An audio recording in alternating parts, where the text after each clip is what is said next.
Your next topic, जो कि छोटा टॉपिक है, बहुत छोटा टॉपिक है, that is subtraction of vector. Vector को एडिशन करने के बाद अगला टॉपिक आता है आपको वेक्टर्स को घटाना या सब्सट्रैक्शन ऑफ वेक्टर्स। ये कैसे होता है देख लीजिए, आसान है। माना कि दो वेक्टर्स हैं आपका, let this is vector p and ये कोई वेक्टर दूसरा है दैट इज वेक्टर q।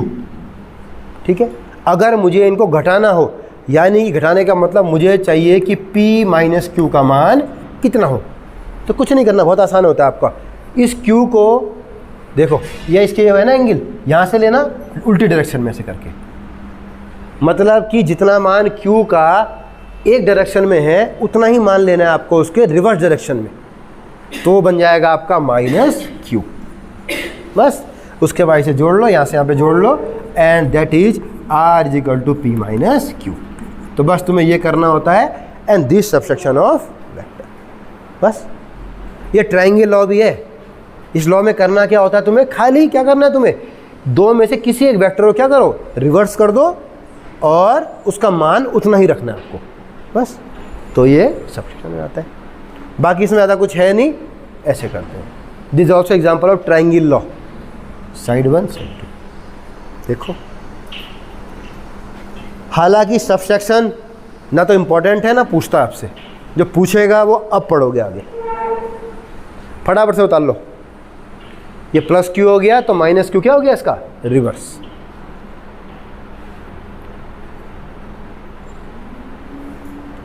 वेक्टरों को आपस में घटाना,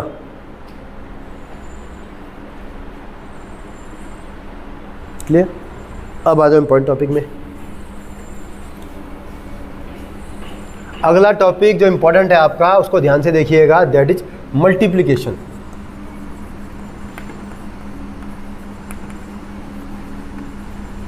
लिखो, मल्टीप्लिकेशन ऑफ वेक्टर्स। वेक्टरों को आपस में गुणा करना,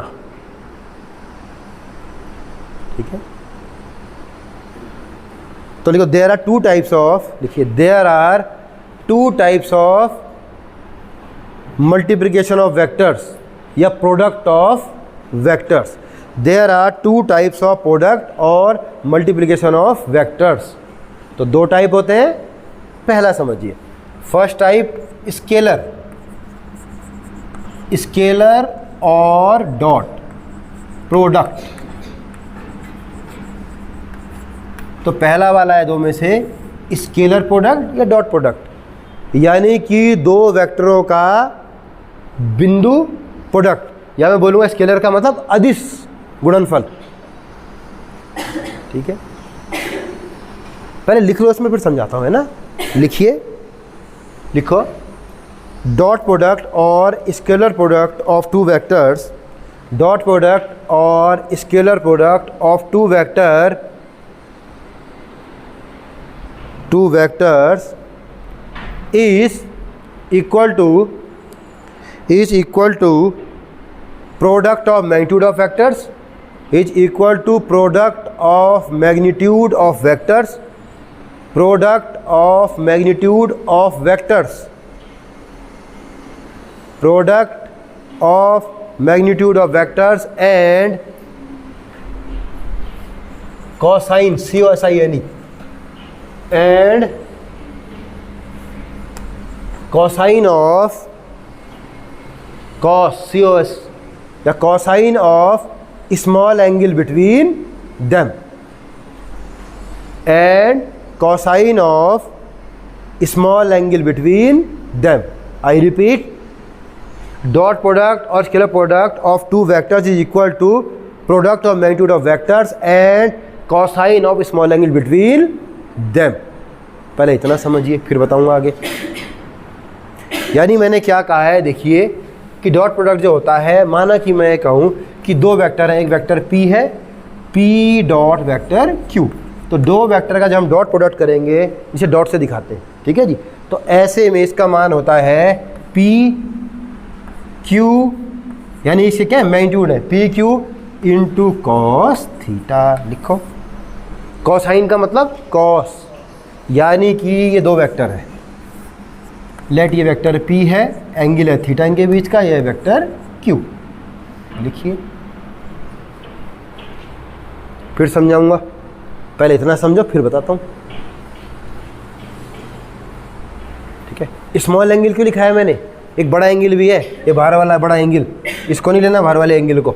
अगर दो वेक्टर किसी एंगल पे हैं तो एक बाहर का एंगल भी तो बन रहा है, इसलिए स्मॉल एंगल, जो एंगल छोटा होगा, जैसे कि ये वाला एंगल स्मॉल है तो इस वाले को लिया जाएगा आपका, ठीक है।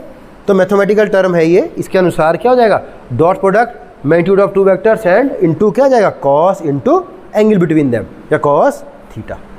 ये क्लियर।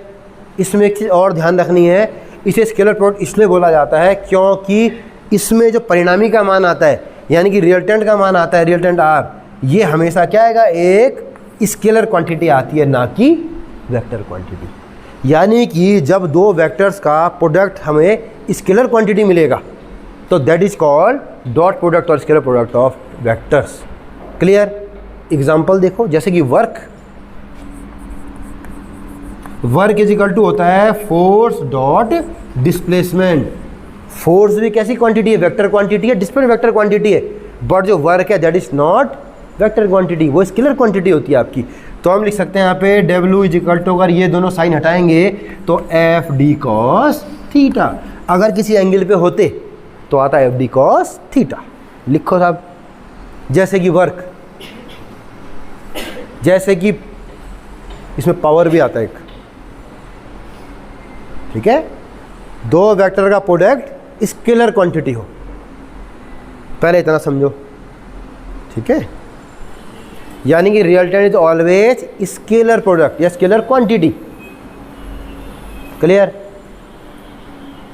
इतना समझो, आगे बढ़ूं, अब समझो आगे।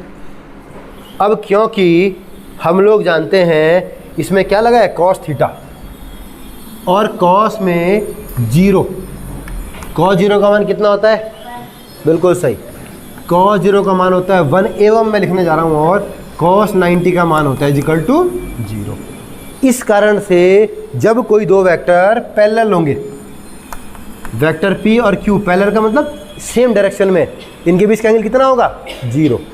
तो ऐसे में इनकी वैल्यू मैक्सिमम होती है। ध्यान रखना, कॉस और साइन इनकी मैक्सिमम वैल्यू 1 होती है और मिनिमम वैल्यू होती है -1। तो यानी कि P डॉट Q हमेशा मैक्सिमम होगा, जबकि या इसका मान मैक्सिमम होगा पी क्यू के बराबर, जबकि cos theta is equal to होगा 1, और ये 1 किसके लिए होगा, 0 के लिए, यानी कि थीटा इज इक्वल टू 0। दो वेक्टरों के सेम डायरेक्शन में होने पर इनके मैग्नीट्यूड का मान मैक्सिमम होता है, क्योंकि कॉस थीटा का मान कितना होता है, 1 होता है एंगल 0 के लिए, और मैक्सिमम वैल्यू कितनी होती है, पी डॉट क्यू के बराबर। ये भी समझो, देखो इतना,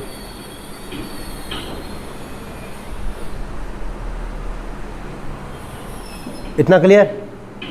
इसी प्रकार से इनका मान सबसे कम कब होगा, मिनिमम वैल्यू कब होगी, मिनिमम वैल्यू होगी, यानी कि पी डॉट क्यू, मिनिमम भी नहीं बोलूँगा, 0 आता है, मिनिमम भी नहीं आता, इनकी वैल्यू क्या होगी, 0 होगी, जबकि इनके बीच का एंगल कितना होगा, 90 डिग्री। यानी कि अगर वेक्टर P ऐसे है और वेक्टर Q ऐसे, इनके बीच कोण कितना बना है, 90 डिग्री का, तो ऐसे में कितना हो जाएगा इनका मान, 0।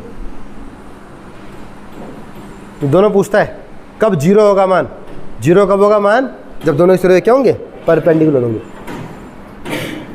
इतना समझो, फिर आगे बढ़ूंगा मैं, पहले तो ये क्लियर करो। अभी तक क्लियर, आगे बढ़ूं, अब समझो क्वेश्चन क्या बनेंगे, क्वेश्चन समझो। ये तो समझने वाली चीज़ हो गई। एक तो क्वेश्चन ये बनता है कई बार कि in dot product what is the maximum value of vector eight which angle the maximum value of dot product, तो क्या एंगल आएगा, द एंगल इज क्या जाएगा, 0 डिग्री, ठीक है। और 0 किस में आएगा, 90 पे। बहुत पूछता आपसे, फ्रिक्वेंटली क्वेश्चन है आपको पूछने वाला। अब समझो क्वेश्चन क्या बनेगा। क्वेश्चन आता है आपका, इसमें मैं रैंडम छांट रहा हूँ वही क्वेश्चन अपने आप से। If vector P is equal to 3i minus 2j plus k, पहला वेक्टर, और दूसरा vector Q is equal to 2i minus 3j और प्लस 2k। ये मैंने रैंडम लिया, मुझे भी नहीं पता, मैंने ऐसे ही लिख दिए। क्वेश्चन ये आएगा, if two vector are these then क्या आएगा, what is the dot product of these two vectors, ठीक है। या what is scalar product of P and Q, clear. तुम्हें ऐसे मिलेगा तो कैसे किया जाएगा देख लीजिए आपका सॉल्व, क्योंकि इससे ज़्यादा समझो यहाँ पे। अब यहाँ पे आओ, यहाँ पे देखिए आई और आई का मतलब क्या होता है, मैंने पहले बताया था आपको, i is the unit vector of x direction, j y direction और k is the unit vector of z direction. तो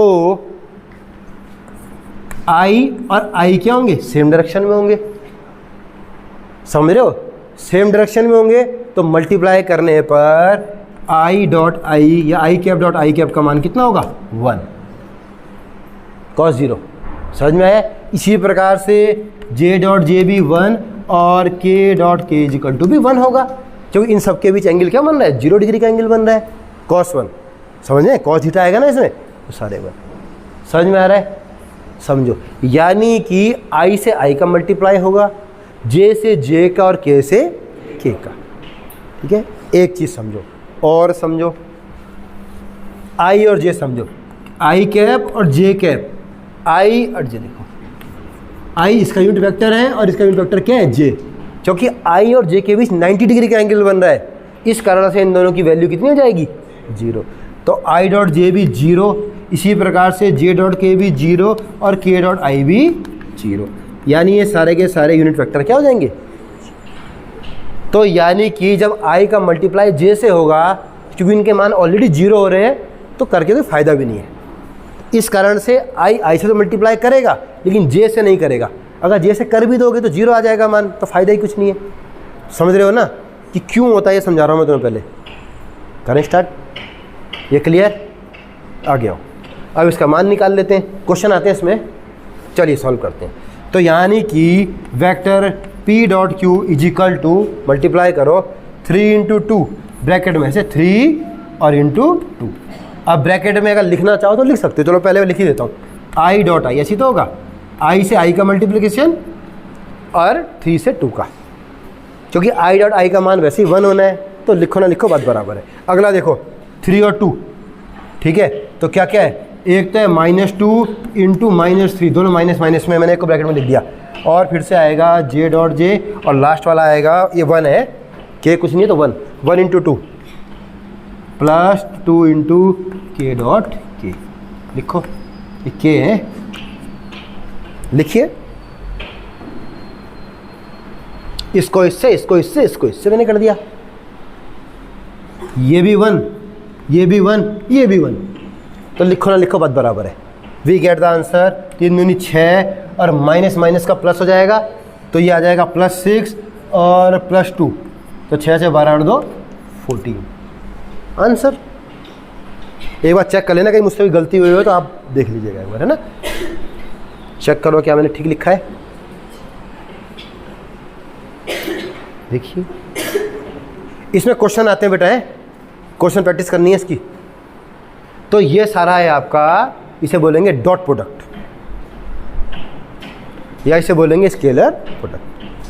क्वेश्चन ऐसा आएगा, क्लियर। इसमें ध्यान रखना, इसका जो एंड आता है इसमें आई जे और के टर्म नहीं आते। पी में आई जे के था, क्यू में था, लेकिन जो रिजल्टेंट आया आर बोल सकते हैं, मैं पी डॉट क्यू या में से आर लिख दूँ, R is equal to P dot Q. तो रिजल्टेंट जो आएगा उसमें क्या होगा, आपका मैथमेटिकल टर्म आता है, इसमें क्या होता है आपका आई जे के वाला टर्म नहीं आता, ठीक। अब ध्यान रखना, कई बार क्वेश्चन क्या बनेगा, मैं तुम्हें हिंट कर रहा हूँ, क्वेश्चन ये बनता है कई बार कि ऐसे तुम्हें वैल्यू देगा, प्रूव दैट कि पी और क्यू के बीच का एंगल कितना है 90 डिग्री है। तो 90 डिग्री कब होगा, अगर पी डॉट क्यू करने के बाद इसका मान माना कि 14 की जगह 0 आ जाता, तो पी डॉट क्यू अगर 0 आ रहा है मान, तो इनके बीच का एंगल कितना होगा 90 डिग्री। ऐसे क्वेश्चन भी आपको मिलेंगे, प्रैक्टिस करवाएंगे हम बाद में, है ना। पहले समझो ये क्लियर है, आगे बढ़ूँ। क्रॉस प्रोडक्ट दूसरे वाले में आओ। आज हम मल्टीप्लिकेशन वाला पूरा एंड करेंगे और कल फिर चलते हैं आगे। अगला लिखो बेटा, वेक्टर प्रोडक्ट,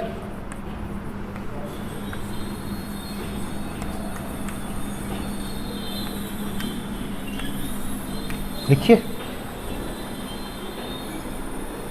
वेक्टर प्रोडक्ट और क्रॉस प्रोडक्ट ऑफ 2 वेक्टर्स। अब एक चीज़ समझना पहले इसमें मुझे, पहली चीज़ नाम में पता चल रहा है आपका, यदि दो वेक्टरों को मल्टीप्लिकेशन करने के बाद उनका प्रोडक्ट भी क्या आ रहा है, वेक्टर क्वांटिटी आ रहा है, तो इसे हम लोग बोलते हैं वेक्टर और क्रॉस प्रोडक्ट। यानी कि जो फाइनल वो आएगा आपका, रिजल्टेंट आएगा आपका, that is also should be vector quantity. ठीक है, अब इसकी जो डेफिनेशन है चाहो तो लिख लीजिए आप लोग, सेम वैसे लिखना दोबारा। क्रॉस प्रोडक्ट और vector product of two vectors, cross product और vector product of two vectors is equal to product of magnitude of vectors, is equal to product of magnitude of vectors, product of magnitude of vectors and sine of, ऊपर लिखा है sine, and sine of small angle between them. अभी खत्म नहीं हुआ है, comma करना है इसके बाद, and sine of small angle between them, इतना लिखो। Product of magnitude of two vectors and क्या आएगा, sine of small angle between them, comma, and direction of resultant is, and direction of resultant is, and direction of resultant is perpendicular to plane containing two vectors, and direction of resultant is perpendicular to plane containing two vectors या containing both vectors। इसमें ये भी important है, direction of resultant is perpendicular to plane containing two vectors, यानी कि किन्हीं दो vector का सदिश जो गुणनफल होता है वह बराबर होता है दोनों वेक्टरों के परिमाण के गुणनफल के और उनके बीच के कोण के साइन के, एवं जो परिणामी आता है उसकी दिशा जो होती है उस तल के लंबवत होती है जिसमें कि दोनों वेक्टर होते हैं। यानी कि जो रिजल्टेंट की डायरेक्शन है वो क्या होगी, माना जस्ट मैं बोल रहा हूँ, देखिए ये एक मैंने वो ले लिया, इसे मान लीजिए है ना, ये क्या टू डायमेंशनल बॉडी है, माना कि वेक्टर इसमें होते हैं, एक इससे दिखा रहा है वेक्टर P और ये है माना वेक्टर Q। देखो ये वेक्टर P वेक्टर Q, तो रिजल्टेंट आएगा वो कैसा आएगा, इसके 90 पे। ठीक, यानी कि ये एक तल है कंटेन है, इसके क्या होगा 90 पे होगा, परपेंडिकुलर होगा। समझ में आ रहा है ना, जैसे कि यहाँ पे दिखाया गया, मैंने ये तल बना दिया मैंने, धीरे तल, इसमें P और Q वेक्टर लगे हुए हैं, माना उनके बीच का एंगल कितना है, थीटा, लेकिन जो रिजल्टेंट आएगा उसकी डायरेक्शन क्या होगी, इस जो प्लेन है इसके भी क्या होगी, लंबवत होगी। ये आपको ध्यान में जरूर रखना है इसमें। अब समझो, जैसे इसका पहले तो ये लिख लो, क्या बताया मैंने बताया आपको P Q और यहाँ पे क्या आएगा, साइन थीटा। लिखिए, थोड़ा समझने का है बस, इसमें ज़्यादा वो नहीं है। एक तो इसमें साइन थीटा हो जाएगा और डायरेक्शन का भी इसमें पंगा है थोड़ा सा। ठीक है, इसका एग्जांपल समझिए पहले, जैसे कि टॉर्क इज इक्वल टू होता है फोर्स इनटू डिस्प्लेसमेंट ही होता है, लेकिन दिस इज टॉर्क, बल आघूर्ण torque.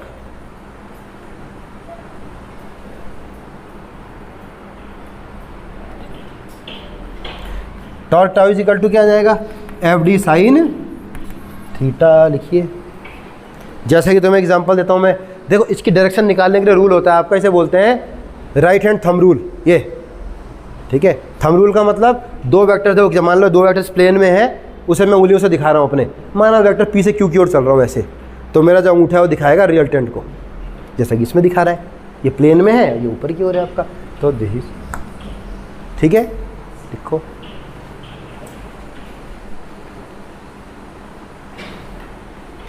Torque is a vector quantity.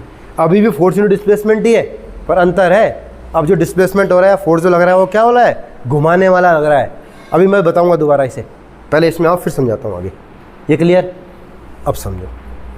अब क्योंकि साइन थीटा की वैल्यू जो होती है, साइन 0 इज इक्वल टू होता है 0 और साइन 90 इज इक्वल टू होता है 1, यानी कि कॉस थीटा के विपरीत इसमें क्या है, 0 पे वैल्यू 0 हो जाएगी, और जब वेक्टर 90 डिग्री पे होंगे तो वैल्यू क्या होगी, 1 होगी या मैक्सिमम वैल्यू होगी। ये समझो, ठीक है। जैसे कि टॉर्क का मान मैक्सिमम होता है जबकि इनके बीच का एंगल कितना होता है, 90 डिग्री का लग रहा होता है, यानी कि एफ डी साइन 90, तो इसका मान में आता है मैक्सिमम एफ डॉट डी। लिखो साइन 90 इक्वल टू 1। अब यार थोड़ा मुझे जाना पड़ेगा, चलो यहीं पे समझाने की कोशिश करता हूँ, ठीक है। टॉर्क का नाम सुना है। अब देखो दरवाज़ा, देखो बलागुण कैसे काम करता है। अगर मैं उस दरवाजे को हत्था दिख रहा है, उस हत्थे से खींचूंगा, समझना, मैं हत्थे से खींचूंगा तो हत्थे से खींचने में दरवाज़ा खुलेगा, यानी दरवाजे का मोशन देखो, वो एक्सेस है बीच वाली और दरवाजा ऐसे में खुलता है आपका, यानी कुछ हद तक सर्कुलर मोशन होता है। ध्यान दो, ये दिख रहा है तुम्हें। अगर मैं इसे यहाँ फिक्स कर दूँ और मैं बल यहाँ से लगाऊँ तो कैसे घूमेगा, गोल गोल, दिख रहा है। ये हो गया टॉर्क। पहला वाला था फोर्स डिस्प्लेसमेंट, क्या होता है, फोर्स लगा और डिस्प्लेस हो गया, ये फोर्स डिस्प्लेसमेंट है, उसकी डायरेक्शन में हो गया। लेकिन यहाँ पर देखो ये बल लग रहा है, दिख रहा है बल, और ये ऐसे, यानी कि बल और डिस्प्लेसमेंट के एंगल जो है वो 90 डिग्री का है। और जब 90 का एंगल होगा तो मैक्सिमम वो होगा, इसमें क्या होगा, मैक्सिमम वैल्यू आएगी टॉर्क की। जैसे अगर अब मैं जा पाऊँगा वहाँ तक, मुश्किल, चलो कोई बात नहीं, कोई रहने दो। अगर उस हत्थे को समझो, चलो एक बच्चा जाना, मैं दिखाने की कोशिश करता हूँ, जाना जरा यहाँ पे, हल्का सा खोलू से। अब समझना, मैं एक एक्सपेरिमेंट करा रहा हूँ। अभी देखो, अभी इसने खोल दिया, देखो कैसा हुआ, और खोल। अब अपनी ओर खींच दरवाजे को, अपनी ओर, अपनी ओर देखो, अपनी ओर जब खींच रहा है, देख रहे, चलो देखो, अगर ये बच्चा दरवाजे को अपनी ओर खींचेगा तो क्या होगा, दरवाजे पे कोई असर नहीं आएगा। अपनी ओर खींचने को बोल रहा हूँ मैं इसे, यानी कि इसे मैं यूँ खींच रहा हूँ, यूँ, यानी एफ डी साइन 0, टॉर्क 0 हो जाएगा आपका। ये इसे यूँ खींचूंगा, ये इसे यहाँ से फिक्स है, यूँ नहीं मूव करेगा। 90 पे खींचूंगा, जब 90 का एंगल लगेगा तब घूमेगा, समझ रहे हो। यानी घुमाने के लिए मुझे फोर्स लगाना पड़ेगा, ऐसे या ऐसे, ऐसे नहीं लगाना ना, ऐसे लगाना है, अंतर है, समझ में आ रहा है। तो दिस इज टॉर्क। आगे बढ़े, समझाऊंगा, बाकी टॉर्क जब आएगा टॉपिक तो ढंग से समझाऊंगा। अब समझिए आगे इसमें क्या होता है आपका, क्योंकि अब समझो वहाँ से, साइन 0 इजिकल टू 0 है, अतः i cap cross i cap is equal to भी 0 हो जाएगा, क्योंकि आई कैप और आई कैप बीच एंगल कितना लग रहा है, 0 एंगल है, साइन 0 बराबर 0। जे कैप डॉट जे क्रॉस में और के क्रॉस के भी 0। पहले तो समझो, ये तो आसान है, ये क्लियर।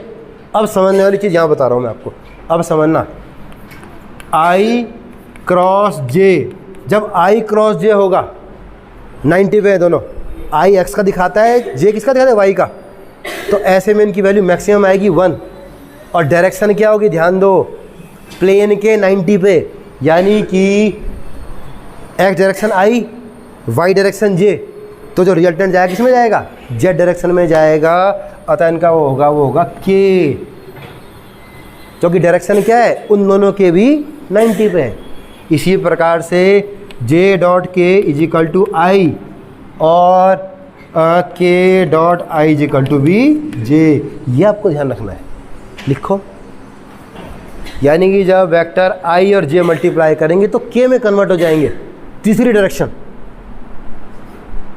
समझो इस चीज़ को, समझे क्या बोला, क्योंकि मैंने आपको बताया था direction of resultant is perpendicular to both, या परपेंडिकुलर टू दैट क्या आएगा, प्लेन विच कंटेनिंग 2 वेक्टर्स। ये एक्स वाई में, तो तीसरा कंटेनिंग जो होगा, तीसरी डायरेक्शन क्या है, जेड, जेड का वेक्टर के, लिखिए।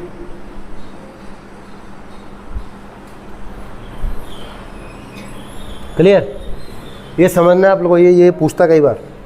अब आगे आ जाओ, अब ये सॉल्व कैसे करेंगे भी समझ लो।